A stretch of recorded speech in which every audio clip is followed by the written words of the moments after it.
the mighty Sucram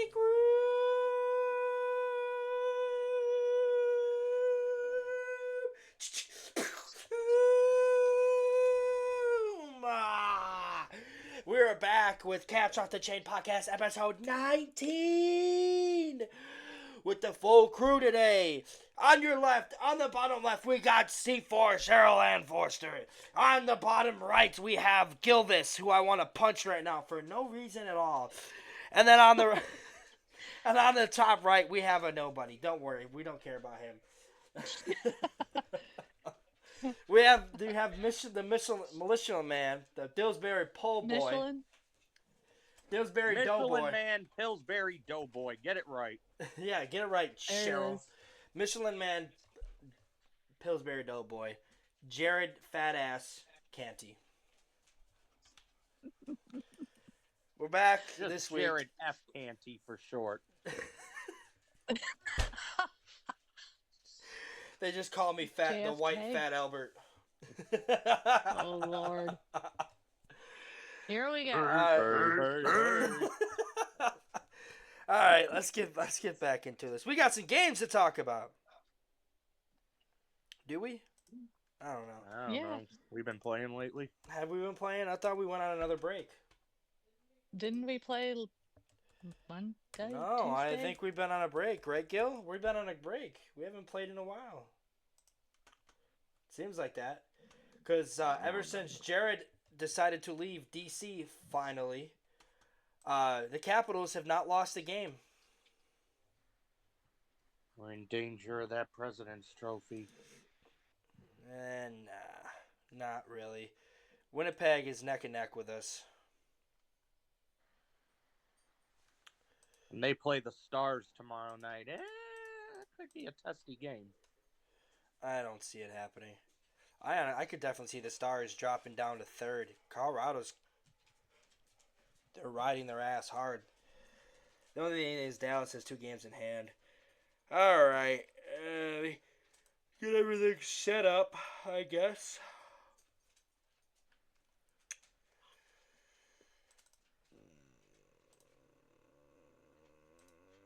Yeah. There we go.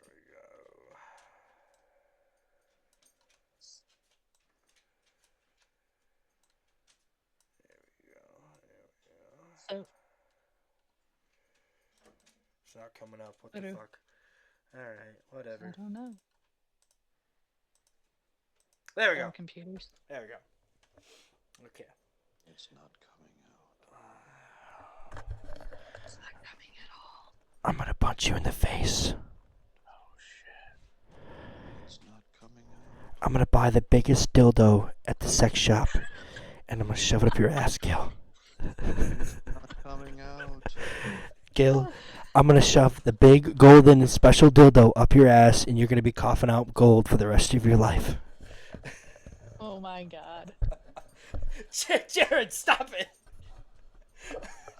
Alright, let's talk about some games. Well, I'm sorry. I didn't mean to make the situation weird. Capitals, I think that ship has sailed. the last game we talked about, I believe, was the Ottawa game, right? Yeah. Yeah, I think so. The shootout loss. No, the shootout win. Oh, that's right. We haven't lost since you left, bro. Yeah. Well, yeah. He tried. He did. Hey, I got an OB I hat think the trick. Cats tried to lose, too, but they somehow still found a way to win, which I'm not See, I'd like to happy think about. I attended the best game of the year. No, dude, you're not even close. The best game of the year is the game that me and Gil attended on Friday. Gil, come on. That was arguably the best third period we had in a long time. Oh fuck yeah. That was incredibly... Gil, did you have much of a voice crazy. left? No. No. We both didn't I know have much of a Marcus's voice. was shot. I Thank barely God. It was quiet in the house the next day. I was barely at had work. enough to do my show, and that was 2 days later. It was quiet at work, too. We had to that day. push the mock draft to Tuesday. How bad it was. So anyways, yeah, we talked about the Ottawa game. We talked about the Rangers game too. So we didn't talk about the. All right, so we're at the Red Wings. So No, the real reason why the Capitals have been winning since Jared left is because they realized Jared's no longer in the stands. So now the voodoo has been lifted, and now they can win again. Yes. The Capitals have only given up the most goals in the last 4 games was 4, and that was against Anaheim. Outside of that, they've only given up 2 in each game. All right, let's talk about this amazing Detroit game that me and Gil attended. That was crazy. Didn't start off that great. Fucking weird goal. 43 seconds in, off the boards, finds a way and somehow beats Logan Thompson. Of course, the douchebag that scores it is Dylan Larkin. Makes it 1-0 Detroit. Then Detroit on the power play from the guy that I've been stating for a while is so underrated. Moritz Seider, another goal that Thompson should have had both of these goals. I'm sorry, but I don't give a fuck what Alan May says that he had no chance on that second goal. No, he did. Both goals he should have been saved. No, that first goal was an old McDonald's Larry Bird Michael Jordan shot. It was weird. Off the glass, off the boards, off somebody's stick, then off somebody's jock. No, nothing but net. What happened was, he shot it. It went off of Thompson and went in. If it doesn't hit Thompson, that goes wide. So really, the only reason why it went in was because it went off Thompson. I still think that's a save that can't be going in. But anyways, the Capitals would respond late in the period to make it 2-1. Taylor Radish on a rebound. He scores his own rebound. Capitals have momentum. Nothing goes on in the second period. It's back and forth. Capitals take a penalty at the end of the period, which is bullshit because Detroit was getting away with a lot of shit that night. And then the Capitals barely touch a fucking Detroit Red Wing, and they get a fucking penalty. The Capitals make the Red Wings pay, though. They completely make them pay. Alexei Protas on a beautiful shot, 51 seconds in. We're going nuts. We can't even catch our breath because not even 2 minutes later, Jacob Chikrin, Big Dick Chick,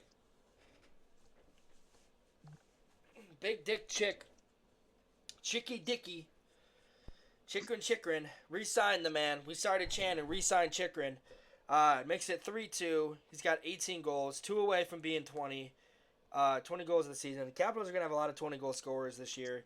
Dylan Strom's another one. He's on the way for another 20-goal season. We'll talk about him in the Anaheim game. And I think he scored against Seattle, too. So, Capitals are up 3-2. Not even 4 minutes later, Alexei Protas scores again to make it 4-2. Place is going nuts. At this point, all the Detroit fans are going, na, na, na, na. Na na na na, hey, goodbye. Talked all that shit all game up to nothing, and they turn around and get scored 5 unanswered. Then Tom Wilson, another shorthanded goal. Capitals scored 2 shorthanded goals in that third period. Had arguably their best third period all season. They dominated that third period from start to finish. Honestly, they dominated the game since the second period on. It just felt like the Capitals were the better team. And eventually the Capitals were going to tie it up. If they get scored on the beginning of that period, though, I think that this is a different game. But the Capitals stuck to it. They killed the penalty. They scored a shorthanded goal, and it just felt like after that, Capitals, it was all caps. Gil and you and I, we personally know this. We were at the game. We felt it. And I even looked over and I told the guys, I said, Detroit's done. Detroit's not coming back. It's over. This felt like the Pittsburgh game all over again when the Capitals scored 2 goals in 4 seconds, or 2 goals in 8 seconds. Completely destroyed them. Completely just utter destroyed the. And I mean, if you look at the shots, we've outshot them 19-9 in the last 2 periods. So this felt like since the second period on, the Capitals were the better team.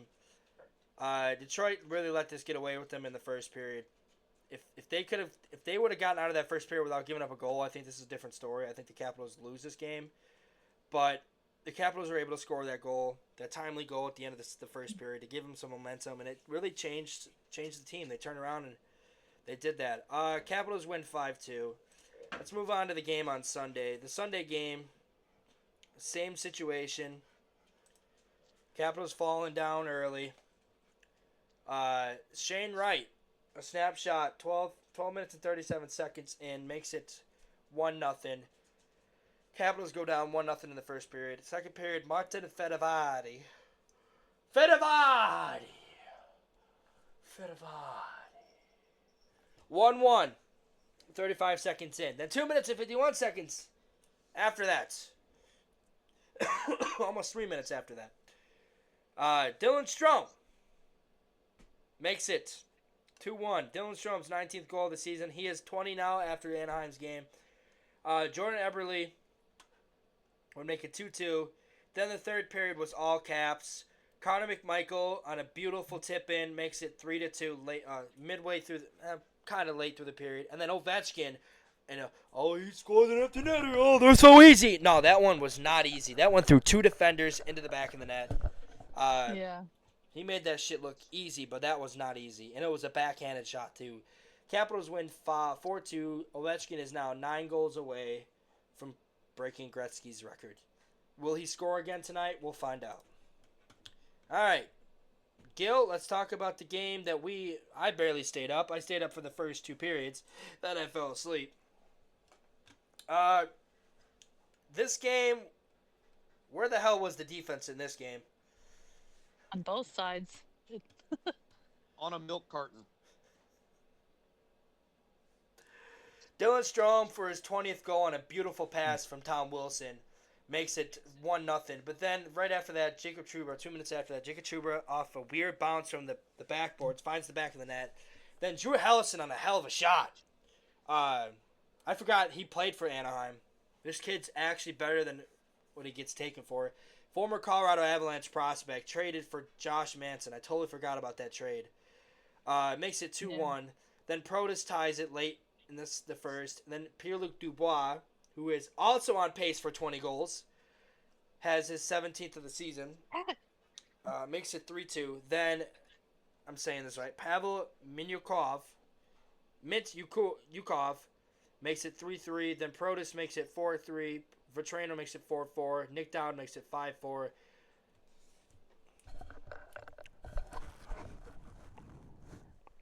Anthony Bolivier scores his first goal as a Capital. The Pittsburgh Penguins! Oh yes, the Pittsburgh Penguins! Thank you, the Pittsburgh Penguins! And then Protas, he's selfish. He's going to score the empty netters for himself. Nope, tonight he passed it to Protas and gave him his hat trick. Take that and shove it up your ass. Capitals win 7-4. Protas gets his first career hat trick. Big win for the Caps, but we got to start losing. I don't want that President's Trophy.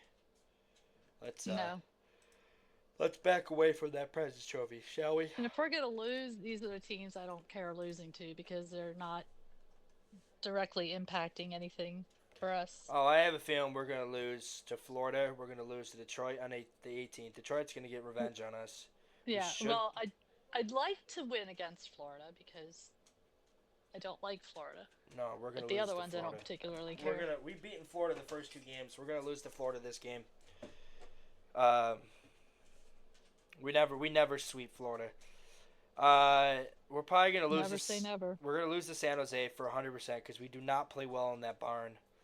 LA, we should win. The last 2 games we played in the former Staples Center. I refuse to call it the Crypto.com Arena. It is Staples Center. It always will be Staples Center. We might win. We should win, but we tend to struggle the last 2 years in there. Detroit, like I said, I think Detroit's going to beat us. Winnipeg is fucking beating us. We're not winning in Winnipeg. Minnesota's probably going to... We could beat Minnesota because they're struggling right now. I have a feeling we're going to lose to Buffalo. But I have a new prediction. The 20th will not be the day that Ovechkin breaks the record. My new date set is Friday the 4th of April against Chicago. I have a feeling that's where he's going to beat it. Because he's on pace. Yeah, we looked at ticket prices. The cheapest tickets, like the ones all the way up at the top, are like over $100, like 130 plus. For the cheap seats. For those 3 games, the last 3 home games. It's crazy. It's cheaper tonight than it is at the fucking actual home game. Yeah. What'd you say, like $30 or something? It's only asking me to What? book some book the flight. All right. Say it's yeah. Tonight I think Kemper's in net tonight. Am I Is right? he? Am I right, Gil? That he is. Yeah, this is potential for a revenge game for Kemper. Hmm. He didn't play last game against us. He was on the bench. Riddick was in net for the Kings last time. Yeah. Who's in net for us tonight? Lindgren? Probably. Lindgren. Yep. Because they're saving Thompson for The slaughter in San Jose. San Jose. Yeah. San Jose's that's playing gonna be well interesting. lately too. That's what's dangerous. San Jose's starting to play better. Like San Jose's looking dangerous. Okay, let's look at their last. Let's look at the standings. Like See- us. So, I mean, San Jose is probably going to get that first overall pick. It's between them and Chicago, but San Jose, oh, they lost 3 in a row. I can't say that. San Jose's struggling, but they like to play us harder. How long until we clinch the playoffs? 7 more wins. So 14 points. 7 more wins. As of right now. Correct. And we've got how many games left? A shit 13, ton. A shit 14? more than that. 15? More than that. 17. No, wait. 17. Okay. Capitals have 5 more wins. They're 5 more wins away from clinching a playoff spot. Okay. So 10 points.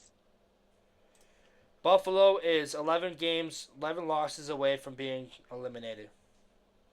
Oof. So figuratively, they could still make the playoffs. Yeah, they'd have to rely on a lot of other teams screwing up, though. Now let's look at Winnipeg. And they'd also have to get hotter than wing sauce. I mean, it happens all the time. Buffalo gets really hot down the stretch, which is why I would not be shocked if they beat us on the 30th. All right, Winnipeg is 11. Golden Knights are 11. Winnipeg is 6. San Jose is actually 2 losses away from being eliminated. Really? Yep, Wow. 2 losses away from being eliminated. All right, No wonder they're playing desperate. they've lost 3 in a row. It's not really desperate. All right, let's look at this LA game. Gil. That'd be me. All right, You sure? you think we're gonna win this game, or are we gonna lose No. this game? Nope. Not going to win this game. Why?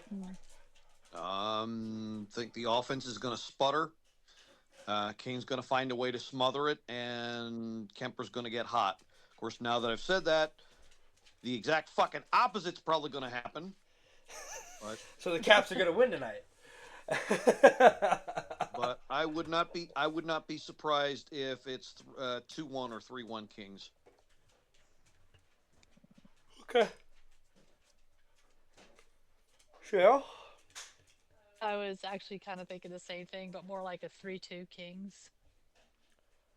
But, All right. you know, because Darcy's actually been playing pretty well out there. He's got a better team in front of him, so we'll see.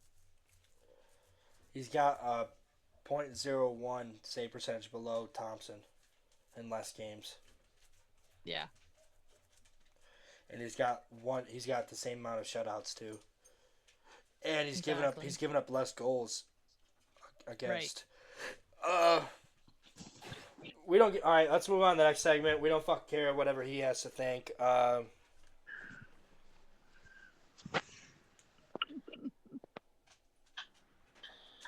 Oh, Jared, you're here. I didn't even realize you were here. Jared, what do you think? Fair. I like Waffle House. Oh, that actually sorry. sounds pretty good right now. We had Waffle House before we We got actually back went here. to Waffle House. Let me. I forgot I have to talk to him like a baby. Okay. All right. Sorry. Jared Bob, what do you think of the game between the Capitals and the LA Kings Tonight. tonight? Who's gonna win? Who's gonna win? I think we win. The score.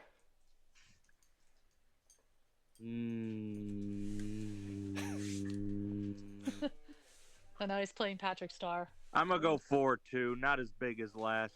Not as big as against Anaheim. You're all fucking wrong. Thank you. You always say that. This will be a high-scoring game where we win 5-3. Ovechkin gets 2 goals.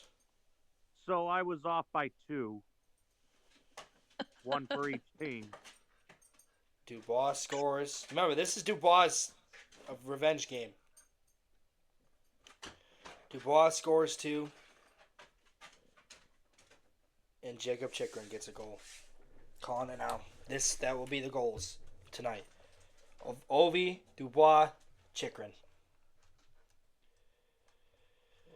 Okay. All right, let's talk about the next game. The Slaughterhouse, what Gil called it. The SAP Arena. We call it the Shit Anal Probe Arena because that's basically what the San Jose Sharks do to us every time we go to that fucking arena. This is also a 5 o'clock game, so it's earlier. I'm surprised we're not playing at 10 o'clock at night. This is an early game. Oh, it's 2 in the afternoon out there, so. Yeah, I know. But it's a Well, 5 it's a o'clock here. It's Saturday, right? Yeah. Yeah. Doesn't matter That's what fine. day it is. Whenever we play in California, we usually play really late. This is a 5 o'clock game. I will start with you, Jared. What are your thoughts and feelings? I feel good. Look, you want my answer? I don't know what else you want me to give you. What are your thoughts and feelings about the Capital Sharks? God. Against the Sharks? Well, considering they're the worst team in the league and they're just about to be eliminated from playoff contention, we'll probably lose to them because that seems to be our forte against shitty teams.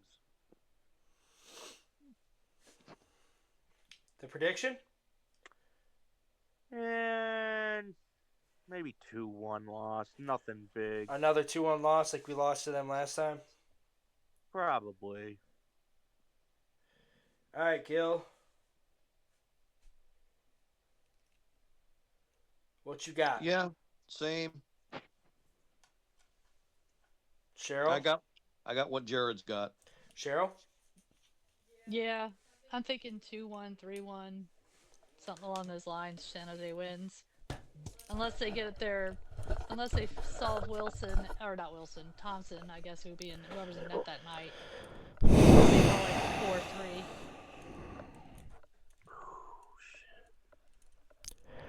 Nope. Nope. Nope. You are all wrong.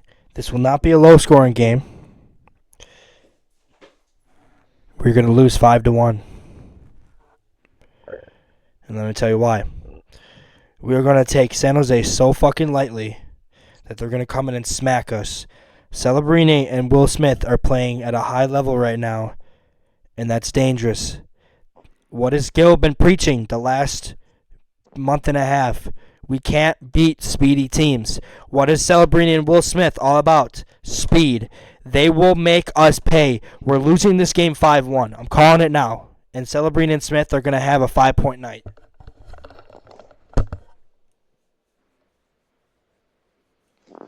No Well, at offense. least we all agree they're losing. That actually wouldn't surprise me. We are due for a bad game like this. and we've been winning so much the last few weeks. This is gonna be the game that happens. We're gonna find a way to beat LA, but we're gonna lose to the San Jose Sharks. All right. That leads us into our next 3 games at home. Don't care. We're going to me and Cheryl are going to the 20th. Unless she can't go. Then Gil, ticket's yours. I should be able to go. I just need official clearance. If she can't go, the ticket's yours, Gil. Oh, I think she's going. Oh, she's going. I'm just saying if she And can't she'll- go. that and she'll be at the game. I'll be at the game. But I'm saying if she can't go, One way or the other. we are sitting at the 116 levels. So we're sitting nice. I mean, we're sitting really nice. Me and Gil were going to go to the Buffalo game, but I have to work that day, so I can't go. And honestly, I'm kind of glad we're not going because those fucking prices are ridiculous. He wants to root for his hometown Sabres. You can go suck an ass and go kill yourself. Okay, bye-bye. Those prices alone, the cheapest is $189, and that's all the way at the top. Section 428. Okay, then buy me glass seats. Do you want glass? You want up against the boards? Let's see how much they are.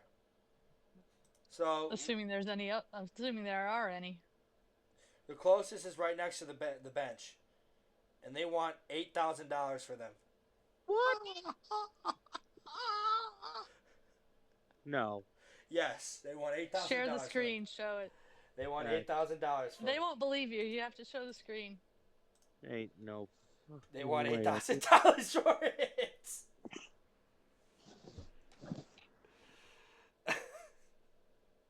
Crazy fucking bastards. The closer it gets to him breaking that record, the more expensive they're gonna be. You know they're going to be checking everyone's tickets that night to make sure they're in the right seat. Mm-hmm. He might beat it that night too. He might beat it against Buffalo. I could definitely see that. Yeah. Thank God they got the Monument Network. Yeah. I wish they would doing it live though. I mean, what they're doing is better than nothing, but What? Joe Beninati will be calling the shots, but it won't be broadcast. It's gonna be broadcast.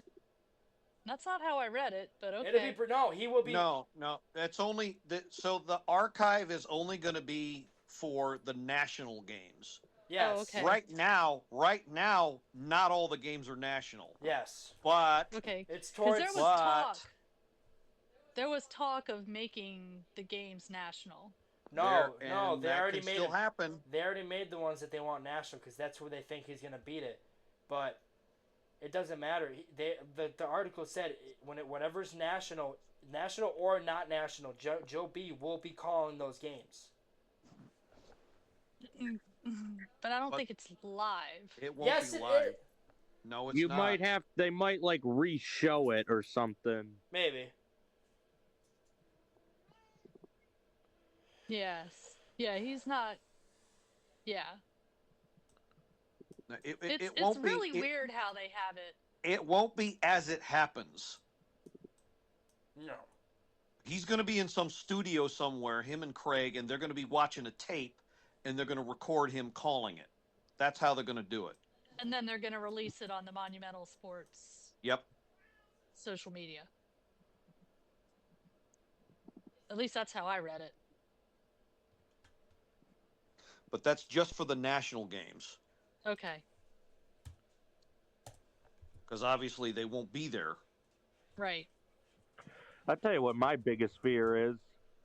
That nationally broadcast game coming up against the Islanders. Is that going to be blacked out in my area? Probably. Probably. Because they blacked out the game on TNT for the Rangers. Which was fucking stupid. Actually, so here's what. Monumental Sports and Entertainment, the right host of the Washington Capitals, announced a cooperation agreement with the NHL on Tuesday that gives Joe the opportunity to call all remaining Caps games this season and guarantee the play-by-play man. So he will be calling the games no matter what. So it won't be recording. He will be calling the games. So they'll put him on national television. So they're not That's going to. something that's different than what I read. I don't think that's. No, that's what it came out right here. I don't know what you're reading, but that's not what I saw. Oh, maybe right here.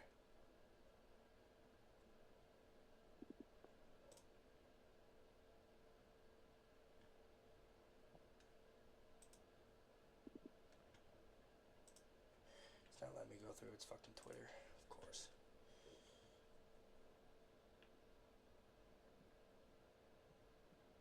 Yeah, if you go to the Washington Capitals page on Facebook or Twitter or Instagram, It won't, even if he does it live, it won't be broadcast. No. We're not going to be able to hear it as it happens. No. They'll just replay it, be like, this is the moment it happened, and this is how he called it. So Right. here's what it says. That's what. my biggest fear is it'll be on the 4-letter network and Ray Ferraro will just skim over it. The network will then. Oh, he will. He will. And he'll look like a big fat ass for doing it. So here it is. The network will then air the full. So it'll air the full the very next day. Right. So they'll be Can watching you do every... a one? Can Yeah, you do they'll a be 1-day subscription to Monumental? Right. He's not going to do it on national televised. Trust me. He's going to do it at home. He's probably going to do it against Buffalo. Buffalo. Or I say Chicago. he does it. I say he does it on the home closer, the last home game against CBJ. That one's not televised, so you can get away with it. I don't know. I have a feeling he's going to do it before that. But also, it's been pointed out that Ovechkin did come out and say on an interview last week that he is not re-signing with the Capitals after next year. So next year will be his official last year as a Washington Capital. We will do something. That's not a surprise. That's No, hard. we knew this 5 years ago. Mind-boggling, though. We knew this 5 years ago that he wasn't going to do this. The game plan was always to play in Russia, won last year, then move back to the States and be part of the Capitals organization. He'll probably be like a pro scout or something to scout like Russians and stuff overseas.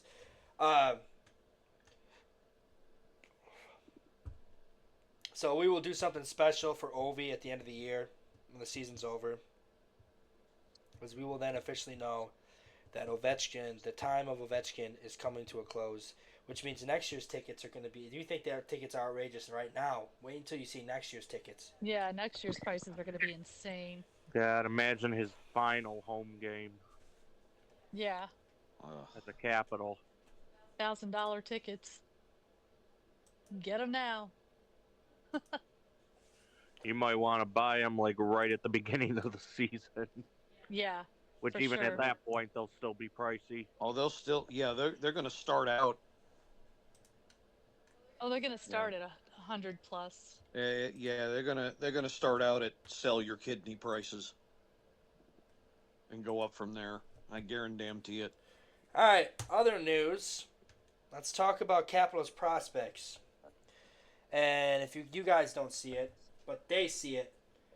In our left corner, we have a certain countdown because in next month, within the next 694 hours, we will be signing Ryan Leonard. Gil sent me a message, I think, what was it, last week? After the trade deadline? Yeah, that The Capitals, Leonard. All of the prospects were no touch. no touch, and not only that, the Capitals left cap space. They didn't want to work. They moved on the trade deadline on the way of thinking that they're going to acquire Ryan Leonard after April 12th. That was part of the strategy. Yep. That's why they only went after one guy. And I've been stating this for a while, that I said yes, that was always the game plan, was to always make sure you have enough room for Leonard to join the roster. That's why we have this countdown. I just don't see a way for him to go back unless Gabriel Perreault somehow talks him into going back his junior year. I just don't think it happens. No. They win or lose that national title, I think Leonard's gone. I think he's signing with the Capitals. Like, he's done everything he can for he's done all he can for Boston College. But anyways, let's look up the hockey stuff. This weekend is the beginning of regionals. Even if Boston College is eliminated, it does not mean they're not out of it, because the number one seed is always guaranteed a spot in the top 16 in the tournament. Which, by the way, March Madness starts on Monday. Who do you got? Who do you got, Jared? I don't know. There's only one right answer. It's not Gonzaga. Is it Gonza? Gonzaga? Gonzaga? It's not Gonzaga. They always lose in the first round. St. Bonaventure. You got the one from the Maryland? No, that was in our area, St. Bonaventure. I thought that was Maryland. That's Mount St. Mary's. I think you're thinking. The St. Bonaventure Bonnies? Yeah, I know what you're talking about. But I could have sworn that they were in Maryland. No, they're big up here because they're kind of a local team. Who did they? Oh, you know what? They're rivals with Canisius.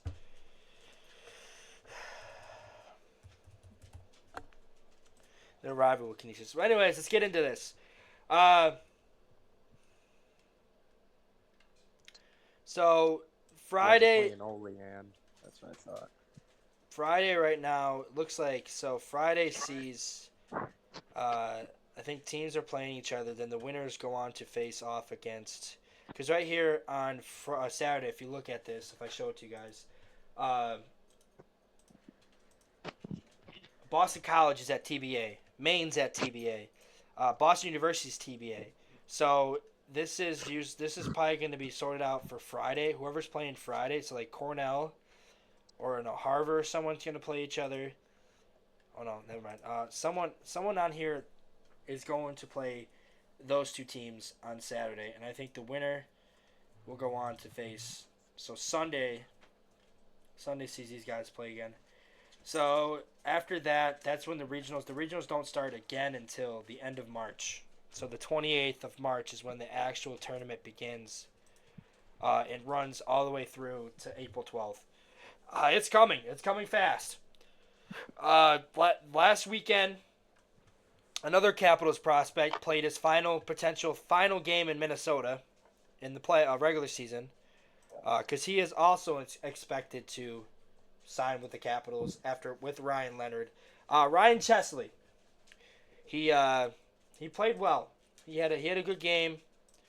Where the fuck is it? Ryan Chesley played Saturday, I think it was. Yeah, Saturday against Minnesota. He didn't touch the ice, I think. So no, he didn't play that game. But he had his final weekend with Minnesota. He didn't play. He played, but he barely played. He's a -1. Notre Dame won that game. It's not that bad. I mean, plus minus is such a stupid fucking stat, anyways. Because you're not even. Sometimes you're not even part of the goal for happening, and you're still counted towards it, which is bullshit. He played the Notre Dame. The first game, he got an assist, I think. Yeah, he got an assist and got 3 shots. He ends his total run this year at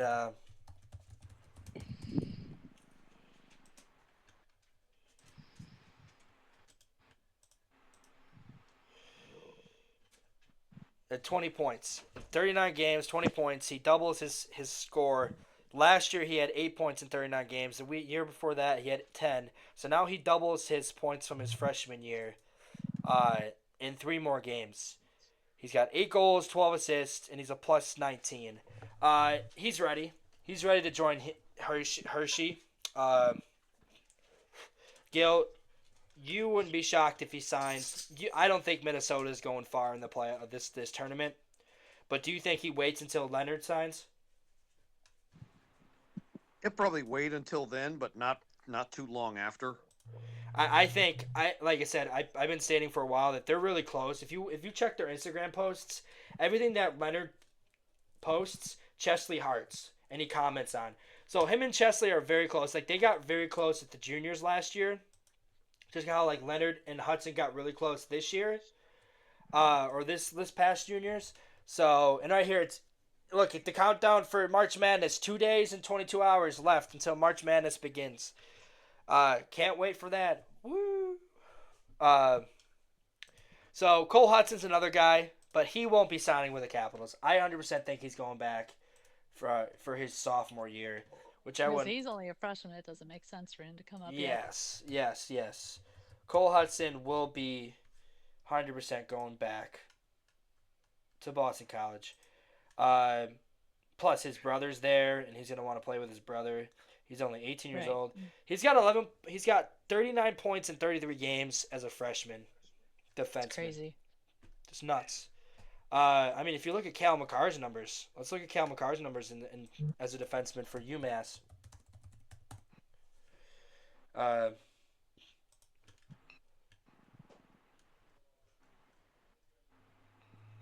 So Cal McCarr in UMass had 21 points his freshman year. And Hudson has 39. That's insane. And Hudson played less games. Hudson played one less game than him, and he had 39 points. So we'll see how he looks. They had similar. These are similar numbers for Cole Hudson and Cal McCarr. They play a similar style too, which is what I was telling Gil the last time. I was telling Gil Cole Hudson has potential to be another Cal McCarr.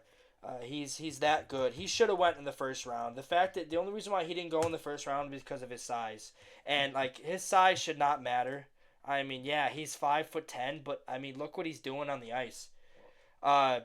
This kid is just. He is the it factor the Capitals need on that power play to replace John Carlson. Where Chesley is the guy that's going to come in and do his thing.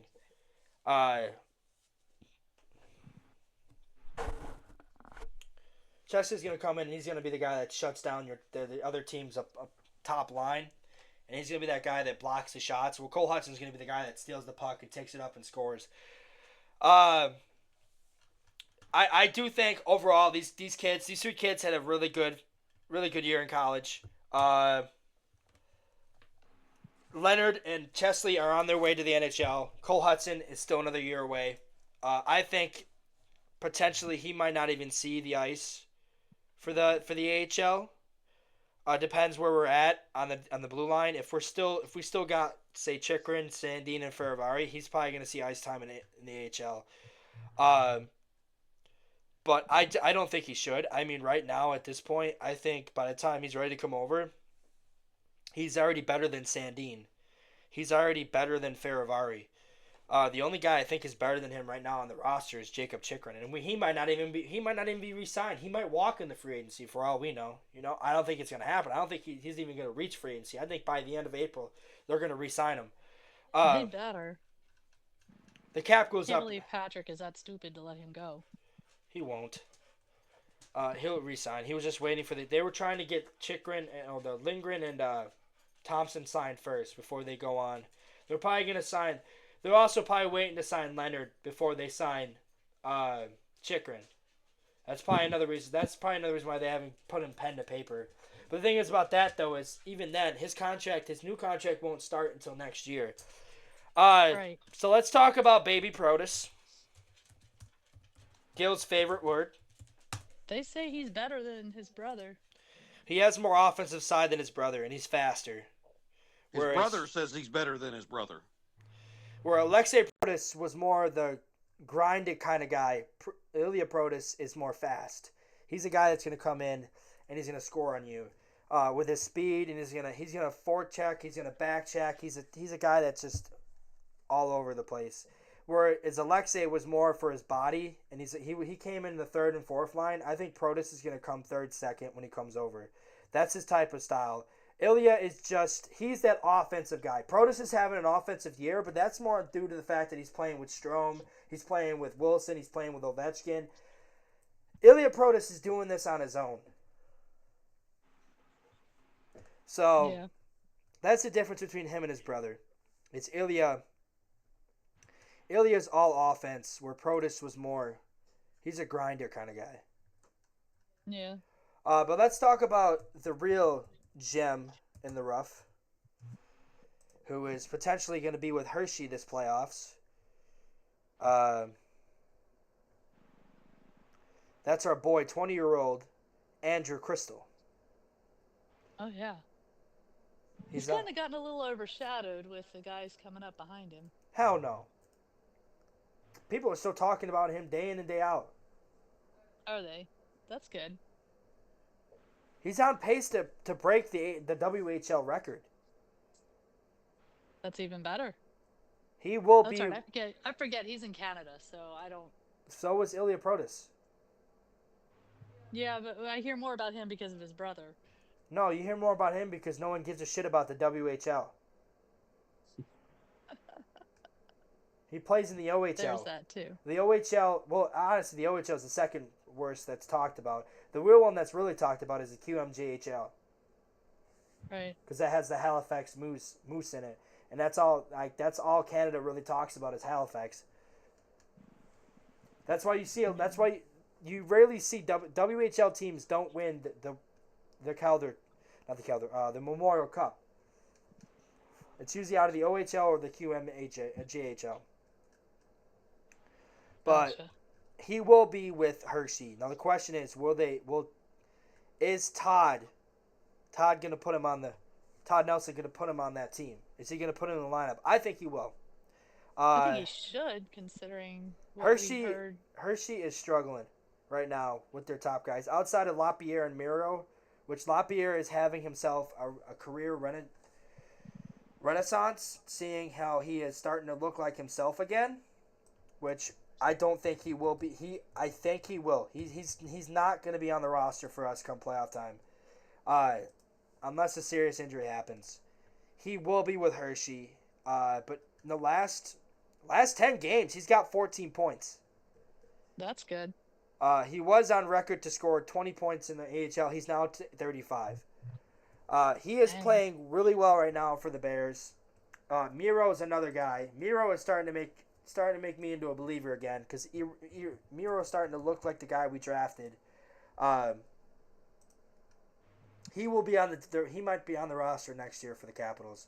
I just don't see a way where he's not. He is on pace for 50 points. He is on pace for 26 goals this year.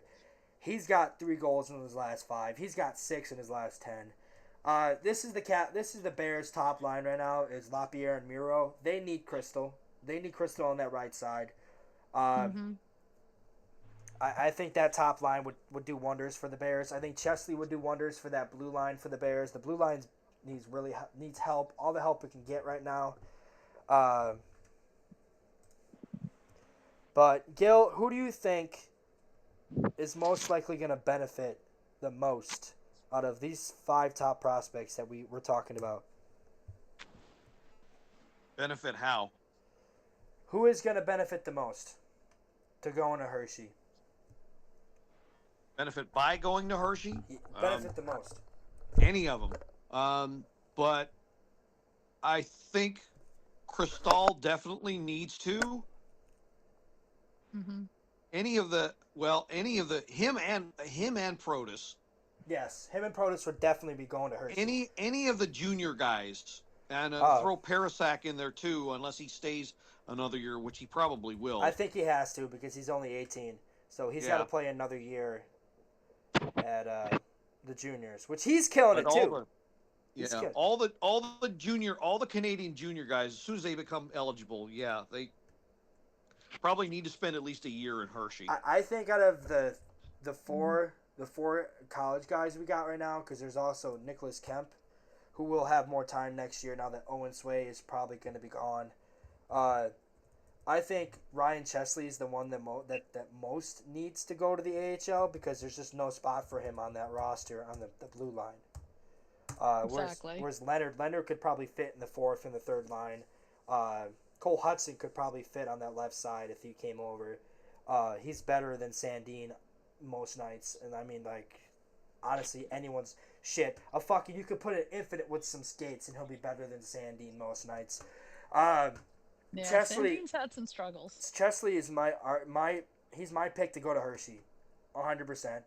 I don't think Cole Hudson's coming over. I think he's gonna go back another year for Boston University. Then he will join the team next year. Because I think his situation right now, he's looking at it like, well, I don't want to play in the AHL. In his eyes, if he feels like he's ready for the NHL, he's gonna sign. But he's looking at a really log jam on that left side. That doesn't even include Makarov and Alexiev. Right. But Makarov can play both sides. That's the good thing is Makarov can play both sides. He can play on the left side or the right side.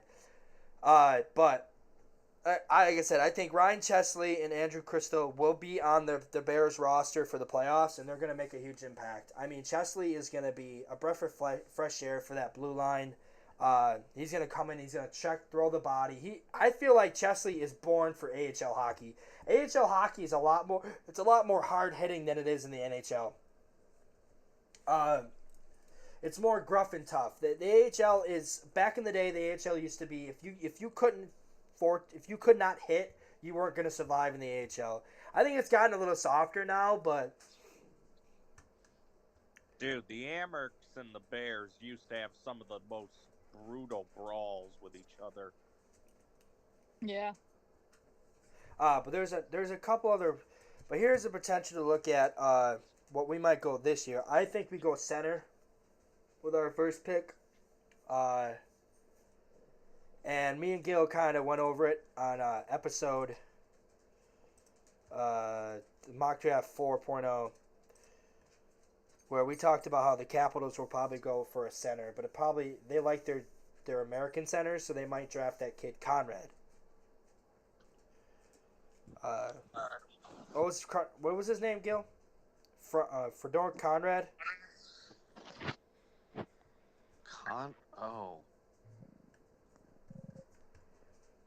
Started with an F. I can't remember. His last name started with a C. Where's he out of? USHL. Conrad Fedork. Conrad Fedork. He is 17 years old, 6 foot, 182 pounds, has potential to get bigger. He is going to Boston University next year, so potentially Cole Hudson's teammate. I have a 100% feeling that we're going to draft him. We're going to get him in the first round. That's going to be our future. So you're saying we're going to end up with a big Fedork? Yes. He's going to be our future number 1 center. But anyways, Gil.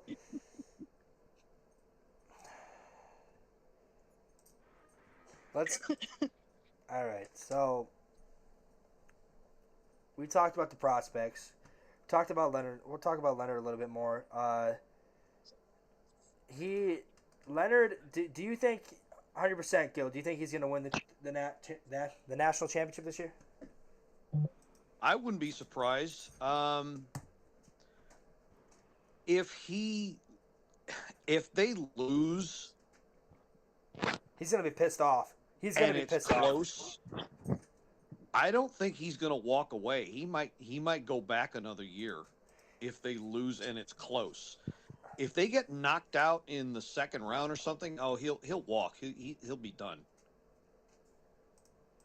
But if they lose in like the final game or something and it's real close. The thing about that though is I don't know. No. Because Leonard came out and stated at the beginning of this year that he is excited to sign with the Capitals. He's starting to watch him more. He also said his game plan was even. It wasn't always to win the national championship. It was to win. It was to play 2 years in college, not just to win the national championship. So if he wins a national championship, that'd be great. But he's gonna be a huge factor. Like he's gonna be a huge factor of how the Capitals do in the playoffs. I mean, Now, see, I still disagree. I don't think he sees the ice in the playoffs unless there's an injury. the way that third line's playing, you might be right. Well, I think Beauvillier will be enough, and the third line is going to see less time than the fourth line. That's probably true. Beauvillier slotted on the fourth line with Duhaime and Dowd. They're going to get more time than the third line. The third line's basically going to turn into the fourth line. They're going to get, if they're lucky, 10 minutes a night, and they're going to roll with that. Pretty much. Yeah, I think you're right. Pretty much. Because he's already doing that in some games. Yeah, that but fourth line through a little more. because that third line's fucking garbage. Sorry to say it, but that third line's fucking garbage. That's why he's doing it. That's our weakest link right now. They need something to swift kick in that ass. Like, they got to do something. They got to call someone from Hershey. They got to get Len. They got to do something. Someone's got to be putting that third line to get that energy going.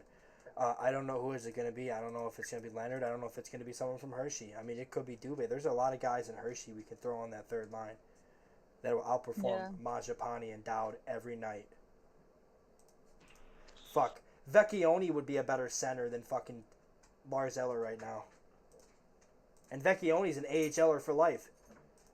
Right. That was such a fucking terrible trade. We never should have traded for fucking Lars Eller. No. He was better than LaPierre, still is. We could have easily gotten someone for LaPierre. Especially now. That we should have never took on that contract. We should have never took on someone that's fucking older. Like, it's past his prime. Lars Eller's past his prime. We're trying to get younger, not older. We're not ready. How long is his contract? Is it good for this year only? That's what I'm about to look up. I hope it is. Because if it is, let him walk. Let him walk at the end of the year. I hope it When is. we lose. I hope it is. I thought it was only for this year. I'm pretty sure it is. No, I think he signed. No. Maybe. He signed. Yes, I think it is this year. All right, Yeah. so he's a free agent at the end of the year. Let him walk. Yeah, he's a free agent at the end of the year. Ride him through the playoffs. Let him walk. Learn what you need. Fill the hole in the off season. Right. Easy. I mean, I get what they were trying to do. They were trying to put a stability in that third line, but They were trying to use him as a mentor for Hendricks, and it failed. It didn't work. Yeah. Honestly, I don't see what playing more. I mean, I know he's doing better now, but I don't see what more ice time in the AHL is going to do for Hendricks. I think LaPierre ends up getting traded. I feel like he needed to be sent down to the AHL. He needed a reset. I mean, something happened to him in the offseason. That's fine, but he's had. I told you this before. He's had what, 2, 3, 4 chances with the big club already, and he hasn't stuck. 2. He's no better. He's no better than Vrana at this point. And they got rid of Vrana. How many chances is he going to get? No.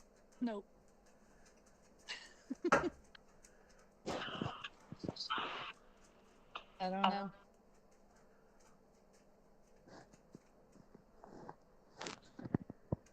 You can stay right where you are, sir. I do not need you on my chest right now. No. Leonard is the future of the third line starting next season. Starting full bore next season. Oh, hell yeah. Let him use the full 80 plus games. Nope. As you know, to figure out the pro game, get used to everything, and then he's going to turn it up in the playoffs. That should be the plan. I wouldn't be shocked if he gets moved up come playoff time next year to the top 2 lines, depending how he does. Right now, the goal is to put him in the third line, see how he fits, and get him getting ready for the NHL. But eventually, he's going to be moved up to the top line. I think. Let's not get ahead of ourselves, but yeah, that's probably the goal for Spencer is to get him ready for the top two lines because he is. Well, you're talking something like that is you're talking 2, 3, 4 years away, depending on how he develops. Yeah. Right. Let's get him through next year first. Yes. Because that's going to be the make or break. Because I don't want the last thing I want is for this team to Connor Bedard this guy. And then Connor Bedard seems like he's more happy now that Seth Jones is gone. Seth Jones really put that team down. I mean, who did they trade him to?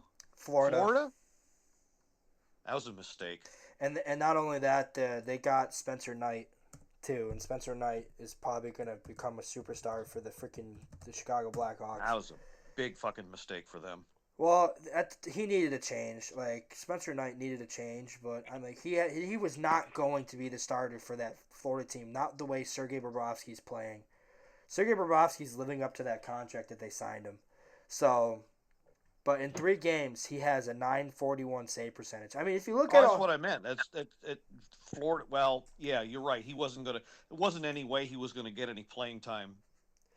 There. Yeah, and look at this. Out of all the games he's played in, he has not had an 8 save percentage, a save percentage below 900 in his entire career. Who's that, Bob? Knight. Or Knight? Spencer Knight. Yeah. So I wouldn't be shocked if he fucking stonewalls us in the game on the 5th. He's been playing really well for them. Let's talk about potential moves in the offseason. Capitals are going to be making a ton of moves come off season. We're going to have a ton of cap space. I see a bunch of guys leaving. I don't see TVR lasting. I don't see Lars Eller. I see Eller walking off. Backstrom Oshie will officially retire. We'll still have 1 year left on Kuzi's contract, right? No. No. Or is that gone too? Kuzi, No, this is Oshie, it. Ovi. Or Kuzi, This is Oshie, the That'll be last off the year. books too. Yep. Okay. Kuzi. So we get that off the books too. So that means we can do another long-term hold contract because we did that with Carolina. We paid his contract. That'll go away. So it's TVR, potentially Sandin. But I don't see Sandin moving until the trade deadline because then the Capitals will be preparing to get Cole Hudson to come over. Right. But that's What about Dowd? that's only Dowd's gone. I don't see us re-signing him in the offseason. I think he's gone. I think he walks. I think the Capitals are going to want to get younger at that 4th line. I think they're going to want to finally give like someone like Dubé or maybe Riley Sutter a shot on that 4th line.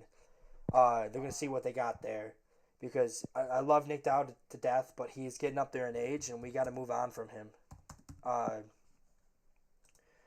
Dowd's gone. He's 34. He's going to be 35 in May. Like we gotta let him I didn't think go. he was that old, but okay. We gotta let him go. We gotta let him walk. Majapani's gone. Radish is gone. Radish is gonna get fucking benched if he keeps playing the way he is. He's gonna get benched for someone in Hershey. I would bench him right now for Ethan Frank, and I would. I don't think Radish is that Yeah. bad. I think he's better than Mangiapane. Either one of them needs to be benched. I don't. They're just the most nights they're not. They disappear more than they fucking show up. Duhaime is staying. There's no way in hell we're getting rid of Duhaime. Duhaime has been one hell of a signing this year. Yeah, same with Dubois. Yeah, but Dubois scares me for next year. Why? He's so inconsistent. He might be terrible next year. He might make that contract look good this year, but he'll probably be bad next year. He's lazy. That's how he is. He makes you look good. Like he'll have one good season, he'll have one bad. That scares me. But anyways, Nick Dowd's gone. Majapane's gone. Radish is gone. TVR is gonna get traded. Lars Eller's gone. We're getting rid of all those guys. We're probably gonna potentially bring in Ryan Leonard. We're bringing in Pierrick Dubé is gonna be coming up. Ivan Miro's coming up. He's probably going to be on that third line with Leonard. Crystal has the potential to make the roster next year, depending how he does in the preseason. And he might play a couple games and get sent down to Hershey. This roster is going to look very different next year than it looks already this year. And we're going to have a lot of young guys. We're going to have even more younger guys on the roster. But I do feel like we're going to go after some guys in free agency. And there's one guy I think we should go after. And Gil's going to hate it.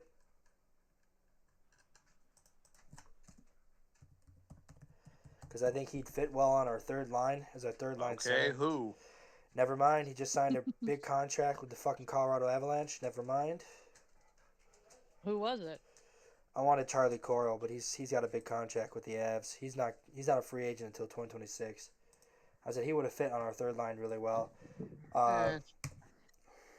There's worse guys. There's better guys, but there's worse guys. I think Charlie Coral would have fit well with Leonard and Miro. I think that would have been a good duo.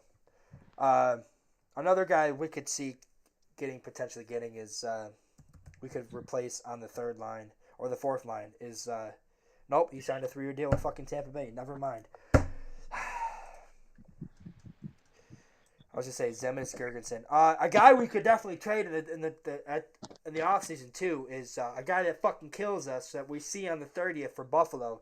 But apparently there was he came out and said that those rumors of him getting traded were bullshit. JJ Peterka. I thought they signed him just now. Did they? Well, they can trade. No, I'm saying trading, trade wise. Oh, We trade him. What do we give? What do we give away for him? probably draft picks. Draft picks and Lapierre. That's the trade I think happens for Lapierre. Old caps never die. They just get traded to Buffalo. Yeah. Poor guys. He's still on his. Ask Beck Malenstein. Nicholas Abe Kubel. Yeah, him too. Mm. Mike. No. Michael Norvert. Favorite, yeah. Sean Morrison. He left the Capitals after 2009 and signed with the Sabres. What's he doing now these days? Neuvert? No, Morrison. No, Morrison. Remember No the idea. two Morrison brothers that used to play for the Capitals? I think they both Yeah, went. spell their names different. Yeah, Shane. They call him. They call him Sean. Shaone. Morrison. Mm-hmm. Sean Morrison and the other one. Brendan. Brendan Morrison. Yeah. Yes, Brendan. Yeah, I remember them. Oh, he retired, but he played in the EIHL. He played in the KHL for the most of his career. Yeah, he played so bad in Buffalo. And no, he played in Buffalo and Rochester. It was such a bad experience. He left right after the season after playing in Rochester. He said, "Fuck this shit, I'm out." And he went to the KHL. Nice. Oh, my God.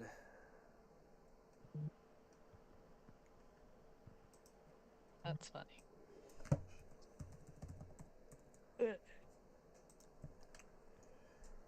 Where did Brendan Morrison go? Did he go to Calgary? No, he went to he went to Calgary after playing for Washington. He went to Calgary and then finished his career in Chicago.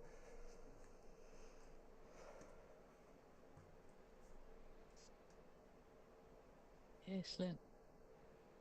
He played 1 year for us. He was drafted by the Devils. There's another one is Dana Zubris. Oh yeah. Yep, him Remember too. him. Zubris played for the Sabres in their President's Trophy season. He was traded. I think he was traded from us. Yeah. Yeah, from yeah. Washington to Buffalo. Then he finished his career in San Jose.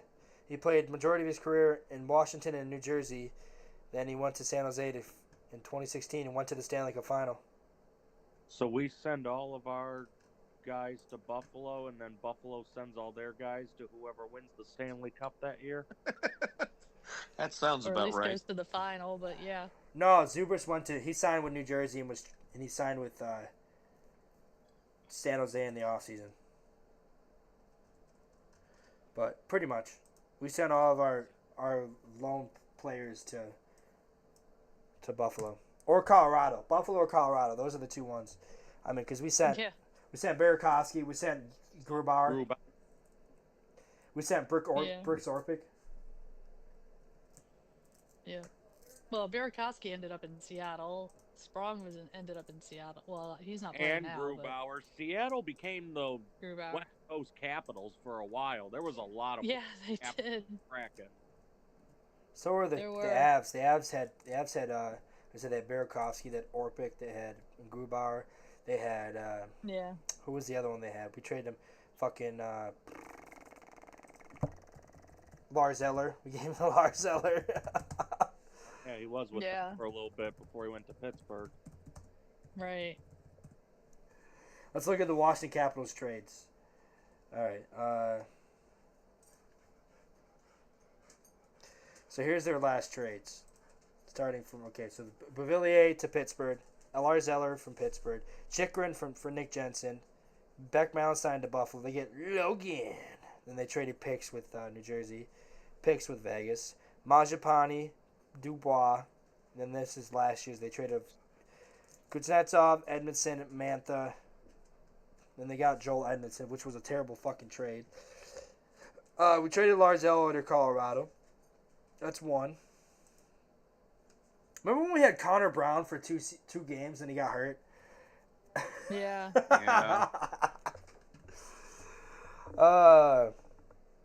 It was like, I thought it was like 4 games. No, it was 2 games. He got hurt. Wasn't even, yeah. He got hurt against Ottawa. Was it 2? Or was it Edmonton or Ottawa? Ottawa. I remember, but it was... Pretty sure it was Ottawa.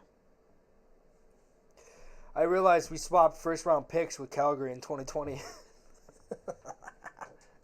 All right, we traded Christian Hughes to the Anaheim Ducks. That man helped us win a Stanley Cup. He will forever be known as Stanley Cup champion Christian Hughes. Yep. That's right. We traded for Ilya Kovalchuk.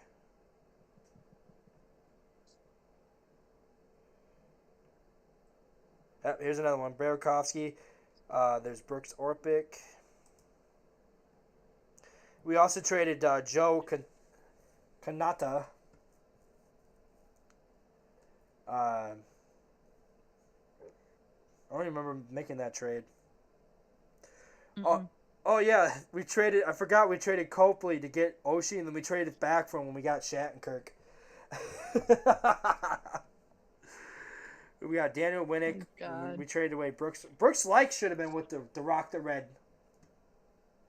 He's part of the organization. No, he's not. Yeah, he is. Brooks Lake? I'm pretty sure he's with the Scouts for the Capitals. Yes.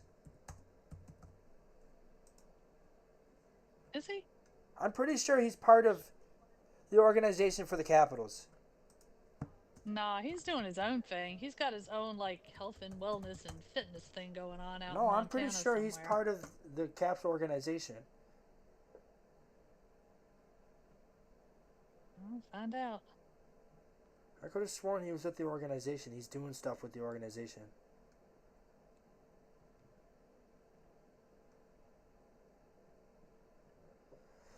I could have sworn he was. He's married. He was married to Julianne Hough. Oh, we lost Gil.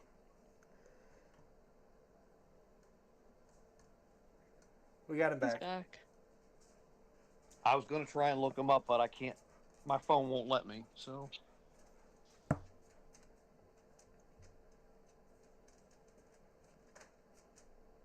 He split with her in 2021. 2022. Oh, yeah, his 2020. marriage is. His marriage went 2020. in the toilet. 2020, not 2022, 2020. He's dating Katrine. He's dating CrossFit Games champion. and they got engaged at the in December. Whatever her name is, she's 1,000 times better. Why? She's not drama. She's not drama. She's not nuts. She's not. Well, mainly she's not nuts, like his ex-wife is. Didn't they have a kid together? No, I hope not. No. I hope to No, hell not. no. I don't think they have any kids. No. Anyways, Brooks Like was a trade as well. Mike Weber from Buffalo. T.J. Oshie was a big trade. Remember Curtis Glencross? Disaster. Hey, he scored what should have been the game winner against the fucking Rangers in Game 5. Fucking, that was too many men on the ice. Lundqvist was not even close to the blue line, and fucking Chris Kreider jumped on the ice. Bullshit. And not to mention Joe Ward's goal should have counted because he had nowhere to go. And Lundqvist was out in the top of the blue crease, part of the crease. It should have fucking counted. That's right. We traded Yaroslav Halak to the Islanders. And we got Yaroslav Halak from Buffalo. Dustin Penner.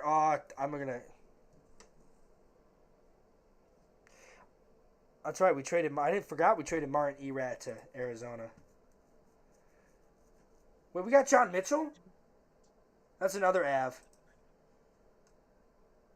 Another former Capital that played. Oh, man. Remember when we had Matthew Perreault? Yes. Yep. What a guy. MVP. Mike Ribeiro. I remember that. He absolutely hated working. He absolutely hated playing for the Capitals. He fucking hated it. Who did? Mike Ribeiro. Oh, yeah.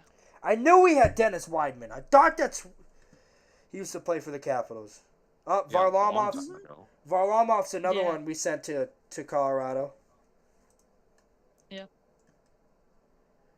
David Steckel. Wait, Jason Arnett played for us for a while? Yeah. Yeah, not very long. Thomas I think. Fleischman's another Capital that went to Colorado. Mm-hmm. I used to call him the margarine guy. Remember Fleischman margarine?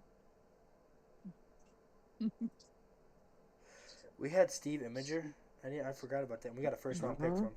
That gave us John Carlson. I think that's all we have for the Colorado trades. Nope, we got one more. We traded picks with them. So basically, Colorado. Oh no, we traded Steve Chuck to Colorado. Anna Walchuk. Yeah, Konowalchuk. So those are all the guys that played for Colorado that played for Washington too.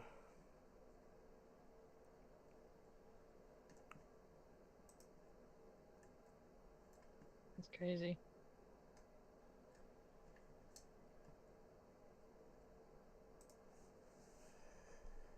Oh no, Keith Jones. We traded Keith Jones to Colorado. It was the first ever trade we made with Colorado. Oh no, second trade.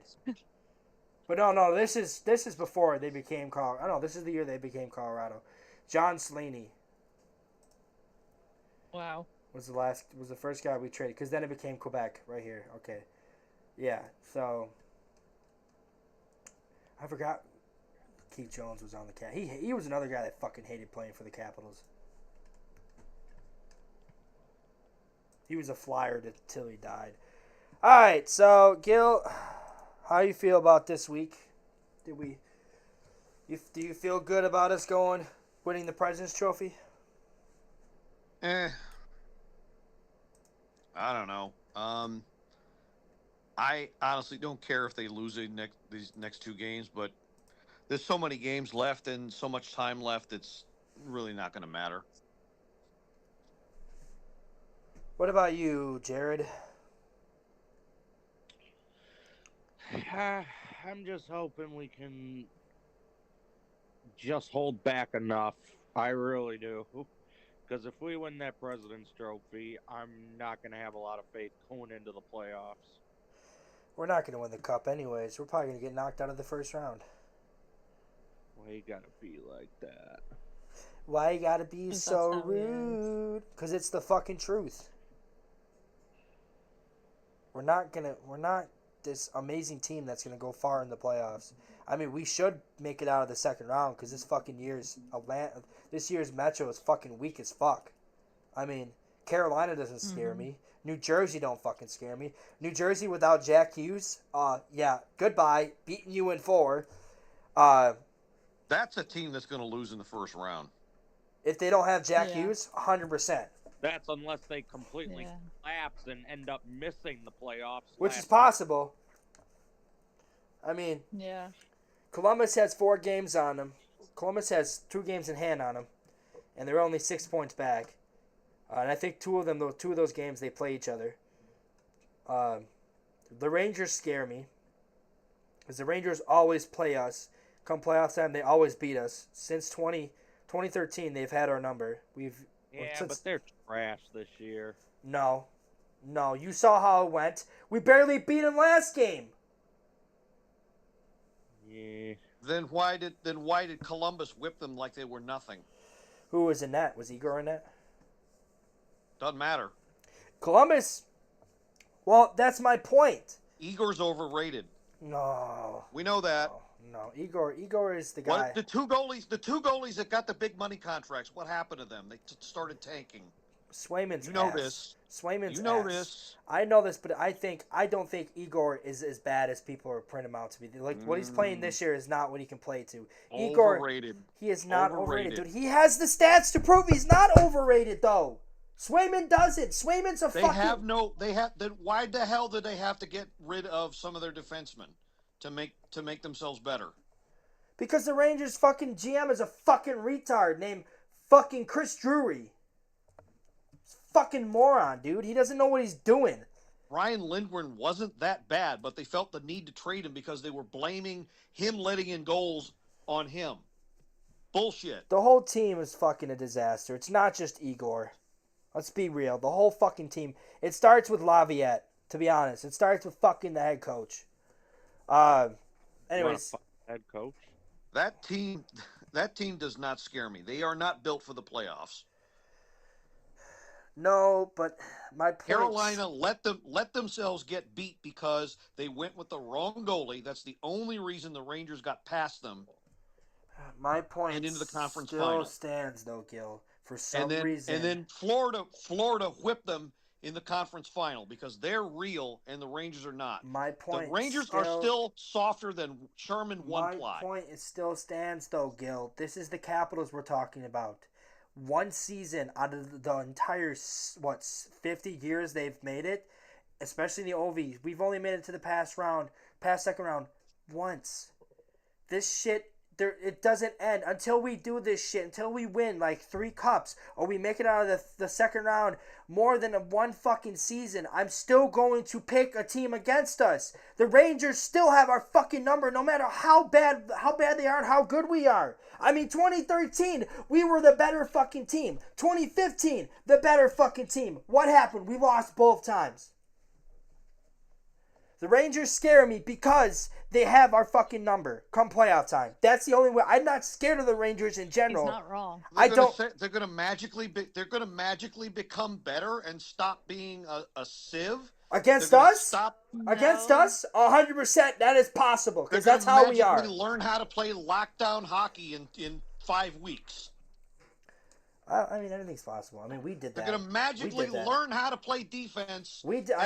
And play hard, solid, physical playoff hockey. I mean, technically, in 2018, we did do that. I mean, we looked like shit going into March, and then the last month of March into April, we were probably playing the best hockey we have in a long time. So I mean, it's not out of the possibility of just saying. But I'm just saying the Rangers have our number. It doesn't matter how bad they look. I don't give a shit about what's happened in the past. I don't.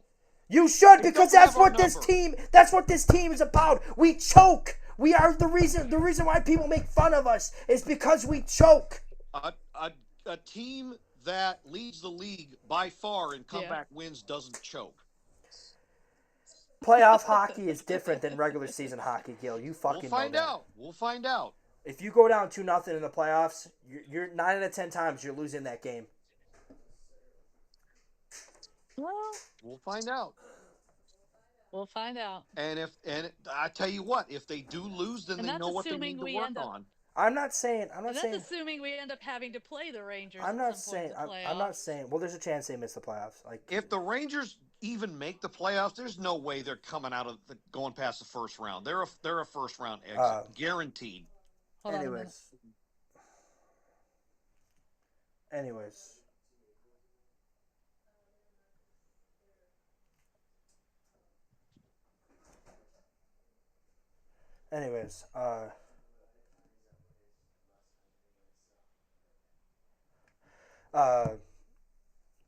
The Capitals, even if they lose in the first round, I'm not going to be mad. I'm just saying it would not shock me if we get knocked out of the first round because this is what the team fucking does. We do well in the regular season, and like I said, until they prove me otherwise, 2018 and 1994 were the only, or what was the game against Boston? 98.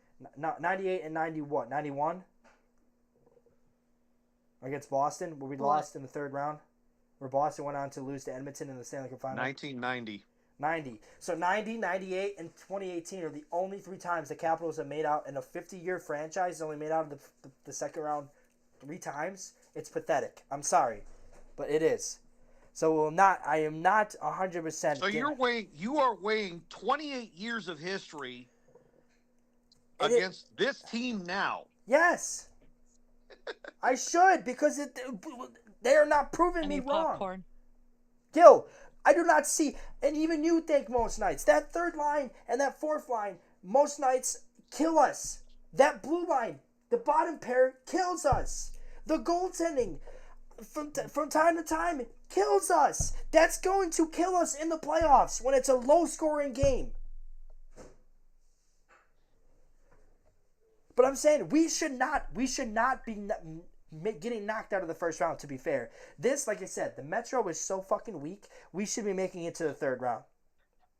Honestly, we should be winning in 5 and 6 games. It shouldn't even be fucking close. Our biggest challenge should be someone out of the Atlantic.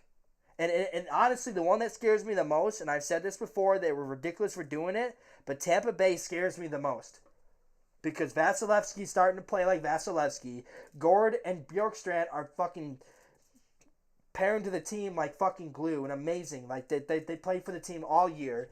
It scares the hell out of me that Tampa Bay might actually win another Stanley Cup this year. And there's still Florida too. Florida could repeat. So the Metro does not scare me. The only thing that scares me out of the Rangers is we don't know. Like Igor could come in the playoffs and steal games. That's the only thing I'm more worried about with the Rangers. Outside of that, no. The Canadians don't scare me. Rangers don't scare me. Red Wings do scare me. The Red Wings are a team I don't want to play in the playoffs. Right now, I'm glad they're kind of struggling. They're going to miss it. Looks like they might not even make it. The Blue Jackets don't scare me. I don't know. I don't know. They play like they did last night. The rest of the season, they might sneak in there. And if we play Detroit in the first round, I'm sorry. It's over. We're not. Yeah, we played Detroit in the first round. It'll go 6 or 7, but yeah, we're not getting past them. I can almost guarantee that. The Senators are another team. That's the one team. That's the one team I'll do. Senators, I think we can beat in the first round. I don't. It depends. It depends who they got in net. If Olmark is playing really well, I think the Senators beat us because they have players. They have players on their roster that do well against the Capitals. Yeah, they don't have enough firepower. That's the thing that's going to sink them in the if they make it. They're not going to have enough offense. It's going to be kind of hard for them to miss it because they're sitting really comfortably in that first wild card spot. 15, 16 games to go. Anything can happen. Yeah, but I just feel like this Senators team, they're going to make the playoffs. And I'm hoping they make the playoffs because I want to see Ottawa back in the playoffs. I mean, Ottawa hasn't been back in the playoffs since they lost to the Penguins in Game 7 of the 2017 Eastern Conference Finals, which Ottawa's dangerous. Like I said, Ottawa can be dangerous. Their speed is what scares me the most for the Capitals.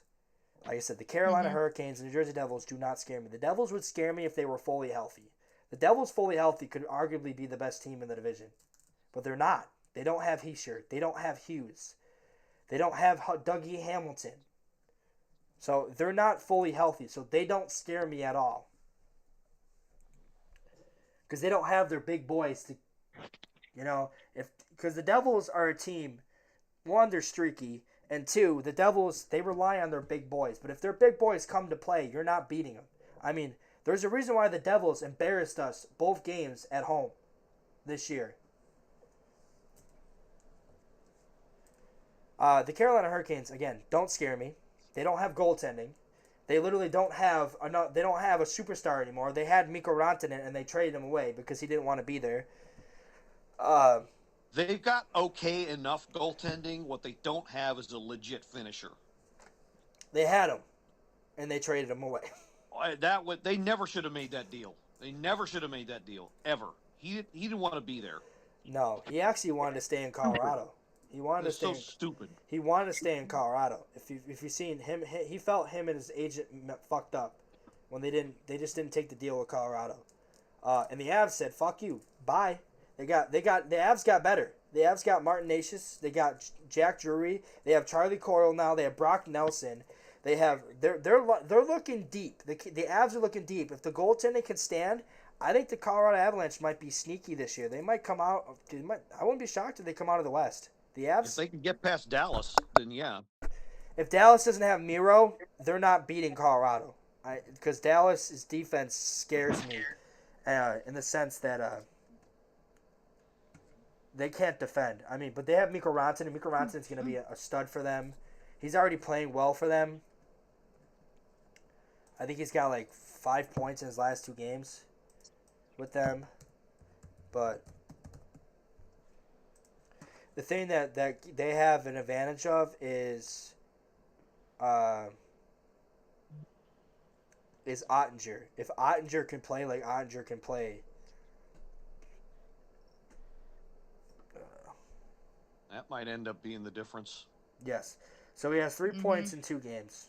And they're gonna need him. They're gonna need him because their offense is inconsistent, horribly inconsistent, and got worse. Yeah. Just got worse without Stankoven.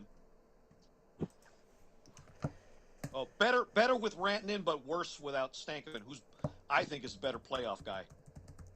All right, so we're gonna do our first ever, in the first one of many NFL predictions for the playoffs. NFL. NHL, not NFL, NHL. Redskins, Bills, let's do it. All right. So this is wrong because now the I gotta look Capitals would not be playing the Blue Jackets. They would be playing the Blue Jackets, not the fucking the Senators.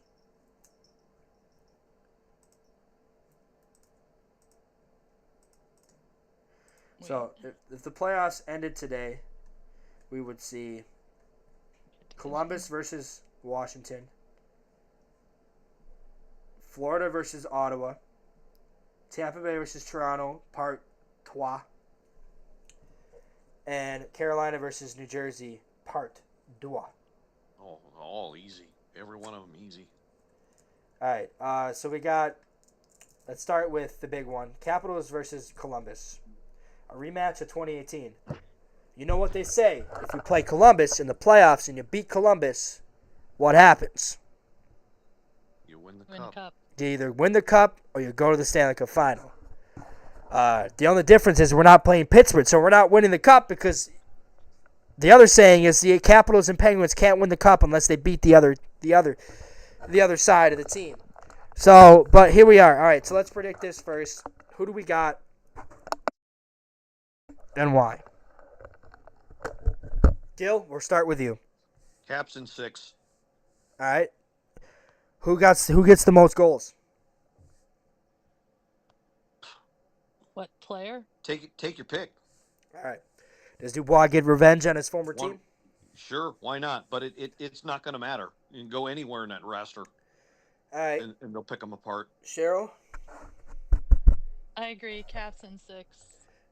In terms of who gets the most goals, up and down the roster, it could be anybody. Let's just for shits and giggles say Wilson. Jared? Same, Caps in 6. Columbus in 7. Nah.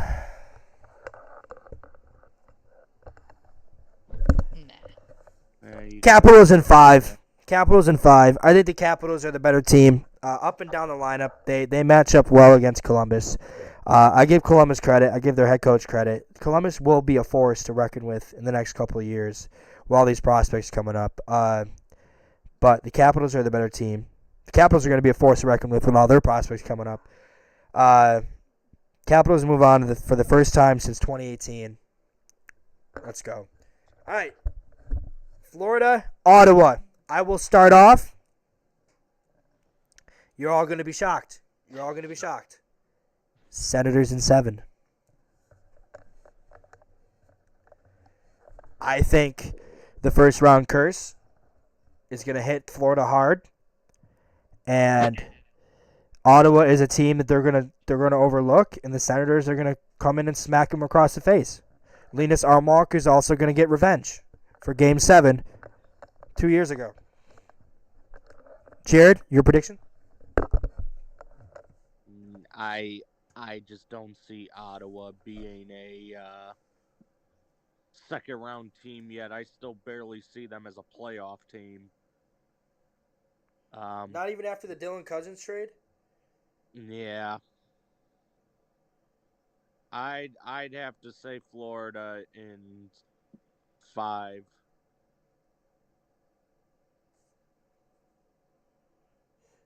Cheryl? I'm kind of inclined to agree with you. Ottawa in 7. Ottawa could be sneaky like that. And I think it's going to be one of those deals like Edmonton last year. They just got this tenacity about them that they just don't like to go away. I think Dylan Cousins is going to have himself a playoff. He's going to be huge in that playoffs. He's going to make Buffalo look like they're fucking retarded for giving up on him. Gil, I already know your prediction. Florida in 5. Wrong. Oh, really? What you got? Gary Bettman's wet dream, Florida in 7. Because it's gonna be every night Kachuk brother versus Kachuk brother. All right, let's move on to the middle ones. Okay, we got Toronto and Tampa Bay first.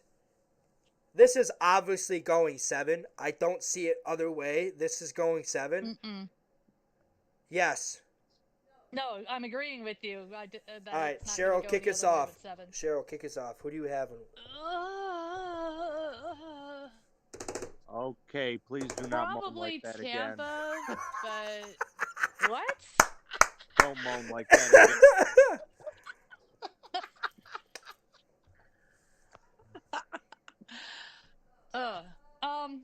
Probably Tampa.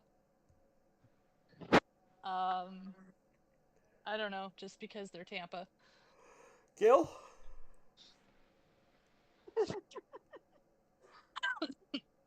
Tampa in 6.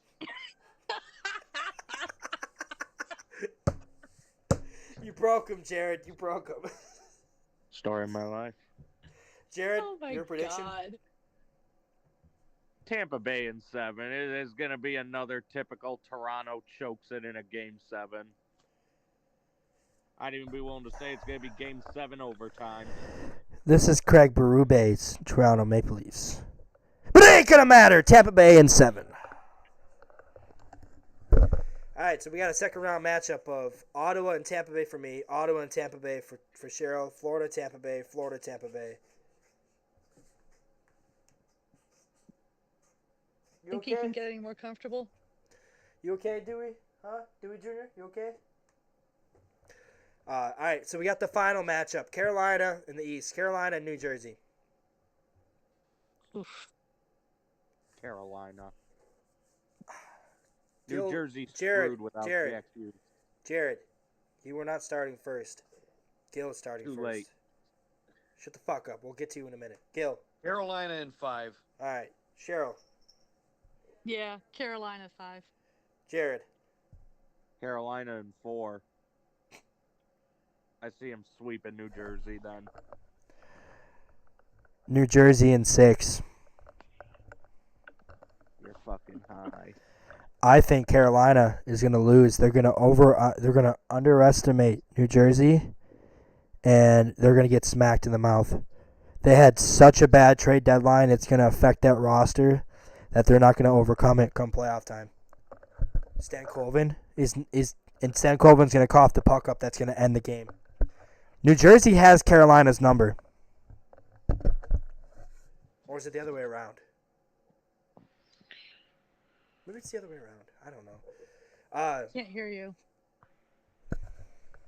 Yes, you can.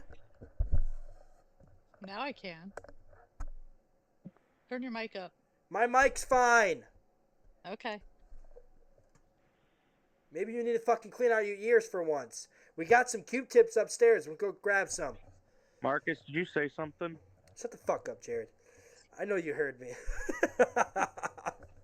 All right, let's kick this off with the first game, Jets and Flames.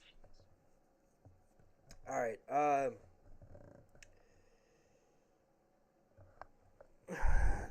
I'm just gonna say Jets in 4. Gil, Yeah. Yeah. Cheryl, Yeah. Jared. Agreed. I say Jets in 5. Calgary might pull one out. All right, let's get into the next one. Vegas rematch of 2021. Golden Knights Wild. Gil,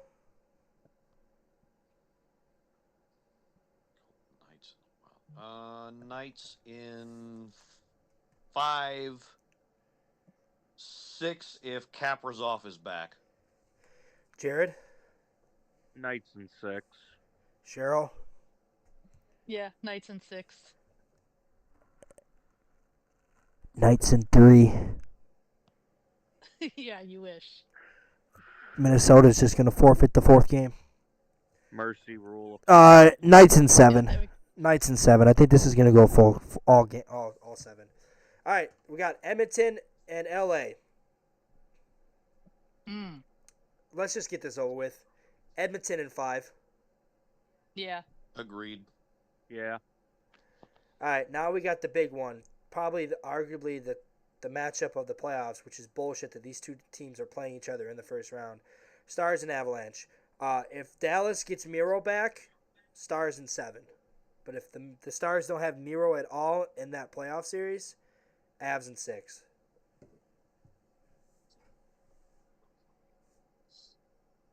Jared, Yeah. your prediction? Me? Yeah. Stars in 7. Dill? Art says Avs. Head says Stars. Stars in 7. Hart says ass? Avs. I heard ass. You hear what you want to hear. Jared heard ass too. Yeah, well. Cheryl? Stars in 7. All right. So we got a second round matchup of Winnipeg, Dallas, Vegas, Edmonton. Third straight rematch. Or second rematch between Edmonton and Vegas. All right, so let's get up to the Eastern Conference. So we have Washington versus Carolina for you guys. Washington versus New Jersey for me. I'll kick it off. Caps in 5. Now, you guys talk about the Hurricanes. Caps and Hurricanes. Jared, who do you have? I'm going to say Caps in 7. Cheryl? I think you're probably right. Caps in 5. I said for New Jersey. You said for Carolina. This is You Carolina. said Jersey? Yeah. I had New Jersey moving on. You guys had Carolina. Oh. Caps in Carolina. Duh. Caps in 6. Now let's enter Gil's mind. Do do do do do do do. Captain 7. Meow meow meow meow meow meow meow meow. All right, Florida, Ottawa for me. Oh no, Ottawa and Tampa Tampa for me. Toronto or Tampa and Florida for all you guys. You guys go first. I'll do mine last. Battle for Florida. Third battle for Florida. They're both tied at 1 apiece. No. Tampa Bay's up 2-3. No, it's the 4th. Tampa Bay's up 2-3. 2 of 3. They're 2-1. Hmm. I'm gonna have to go Florida probably in sixth. Gil, Same. Jared, Same here. I think they'll get a big boost now that they got Marchand and all that. Tampa Bay in 4. They knock Ottawa out. They end their Cinderella. So we got Tampa Bay, Washington in the conference finals rematch of 2018. All right, out west we got Winnipeg, Colorado for me. Vegas, Edmonton for me. We'll do Vegas and Edmonton first since we all have that the same. I got Vegas in 7. Gil, Edmonton in 7. Cheryl, I'm with Gil. Edmonton in 7. That team's got a lot of tenacity. Jared. Yeah, Edmonton in 7 too. I'm changing my pick. Edmonton in 7. You He guys got doesn't a wanna point. complicate things. You guys got a point. Edmonton moves on. They knock off Vegas. Poor Jordan. Poor Jordan. Sorry, Jordan. Sorry, Derek. All right, I will start off. I'm not. Winnipeg, Colorado, rematch of last year's first round. Colorado in 5. Ooh. Okay. Jared, kick us off. You guys got Dallas and Winnipeg. Oh, Dallas and Winnipeg. I say Dallas in 7. If Winnipeg wins the President's Trophy, this is where the curse will get them. Gil, Same. Cheryl, Ditto. But if Winnipeg doesn't win the President's Trophy, then Winnipeg takes the series. But in 7. I think it's going to go 7 either way. Yeah. so you guys have Winnipeg, Edmonton. No, Dallas, Edmonton battle rematch of last year's. Okay. Right. I have Colorado, Edmonton rematch of 2022. All right, so we have Washington, Florida for you guys. Washington and Tampa Bay for me. You guys go. I think Washington pulls it out in 7. Ignore fucking loony bin over there. Gail, give us the real prediction. This kills me, but I think Caps run out of gas. Florida in 6. Jared, It's difficult to say. I mean, now we I enter the think- mind of Jared. Do do do do do do. I think do, we're the do. better team. But now that Florida's going to have Kachuk and Marchand on the same team, And Kachuk will be back by then too. and Oh, Vanacek yeah, I forgot in about goal. Shut I still think it's up! going to go 7. Shut up! No, he'll be on the bench the whole time. It'll be Bobrovsky the whole entire. And Bobrovsky's gonna want revenge on us. I don't know. I don't see them making it to the finals again. I think we can do it in 7. So you guys have the Capitals. I'm sorry to break it to you, but Tampa Bay's smacking the shit out of us in the Eastern Conference Finals. Tampa Bay in 4. So we got Tampa Bay going to the Stanley Cup Final. Just kidding. Capitals in 7. We get revenge. We knock those bastards out. So we got Colorado, Edmonton for me. Dallas, Edmonton for you guys. You guys go. Gil, start us off. I don't trust Dallas in the final in the conference final. Edmonton in 6. Cheryl, Yeah, I'm inclined to agree. Jared, I'm gonna say Edmonton in 7. I think it'll go the full way. Colorado in 5. And that sets up a playoff Stanley Cup final that would have me pulling my hair because it'll be Colorado and Washington. It's going to happen eventually. You guys have Edmonton, Florida for Jared, for Gil. Edmonton, Washington, Colorado, Washington. Gil, you got a rematch of last year's Stanley Cup final. Does Edmonton revenge last year's final and win it? Yes. And how many games? 6. 6? Okay. Gil, Jared, you got Edmonton versus the Capitals. You know Bettman ain't letting no Canadian team win the cup. Let's bring that baby back home. How many games? I'm gonna say 6. Cheryl? I think the Cats pull it out, but I think it's going to take all 7. Edmonton's tougher than people think. Break your heart, Colorado. You are no longer undefeated in the Stanley Cup Final. Capitals in 6. I thought you said this wasn't a Stanley Cup team, Marcus. I don't think they are. I don't think this prediction's even going to be close. We're probably looking at a Tampa Bay Dallas Stanley Cup Final rematch. Yeah, usually my predictions all go to shit anyways. Maybe I should start predicting against Washington. So, you have Edmonton winning, Jared. Washington. We'll see back next month when we do our actual real first ever playoff prediction, because we'll have the playoffs ready and going. All right, that's all the time we have for today. We'll see you guys back next week. Hopefully next Wednesday. Because we can't do it next Thursday because we're going to the hockey game. Yay. Caps on 3. All right. 1, 2, 3. Let's go, Caps!